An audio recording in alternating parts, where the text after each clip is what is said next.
रे जान।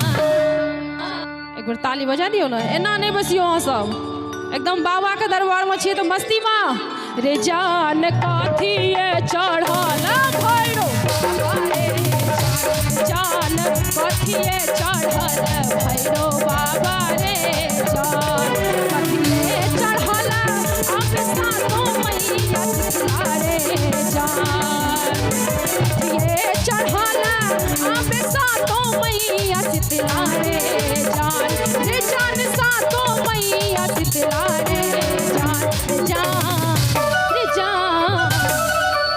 हम जे कहबे रे जान तो एक बार ताली बस एक बेर करकरा के अहाँ सब रे जान रे जान रे जान। रे जान कथी चढ़ल भैरो बाबा रे, जान कथी चढ़ल भैरो बाबा रे, जान।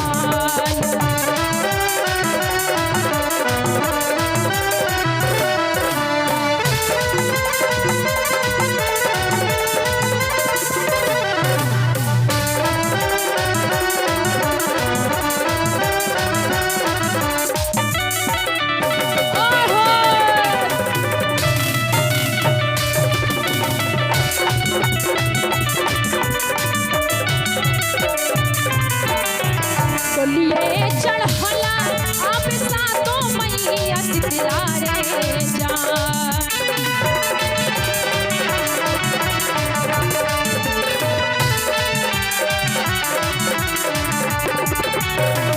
बोलिए चढ़ला अब सातो मैया शीतला रे, जान सातो मैया शीतला रे, जान रे जान रे जान घोड़ा पे चढ़ल भैरो बाबा रे, जान घोड़ा पे चढ़ल भैरो बाबा रे, जान। वाला कमला पिया हो बहुअर लगवला, वाला कमला पिया हो बहुअर लगवला, कि वाला कमला पिया हो बहुअर लगवला, कहे न लगवला पिया हो। ताली बजा के मस्ती में सब बटे, कहे न लगवला पिया हो, निमिया के कचिया कहे न लगवला पिया हो, निमिया के कचिया। अरे अब वाला लगवला पिया हो बहुअर लगवला, अब वाला लगवला पिया हो बहुअर लगवला, कहे न लगवला पिया हो, कहे न लगवला पिया हो, निमिया के गछिया कहे न लगवला पिया हो, निमिया के गछिया। अरे ओ बाबा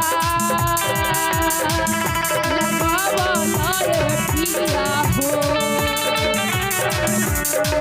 अरे ओ बाबा लगवला रे पिया हो, अरे अब वाला कमला पिया हो बहुअर लगवला, अब वाला कमला पिया हो बहुअर लगवला, कहे न लगवला पिया हो, कहे न लगवला पिया हो, निमिया के गछिया कहे न लगवला पिया हो, निमिया के गछिया कहे न लगवला पिया हो, निमिया के गछिया कहे न लगवला पिया हो, निमिया के गछिया कहे न लगवला पिया हो, निमिया के गछिया कहे न लगवला पिया हो।